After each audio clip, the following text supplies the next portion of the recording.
Elijah's TV channel.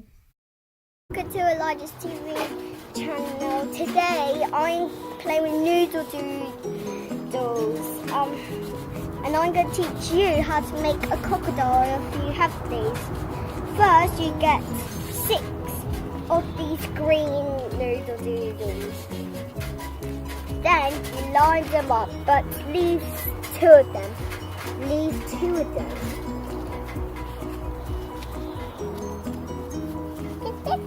So you can do it like this. And this is how you make them stick. You put them in water. It's a bit hard because it's windy today, so I'm sorry if you're, not really good at this in wind. So all you have to do is put it on each other by dabbing it into the water.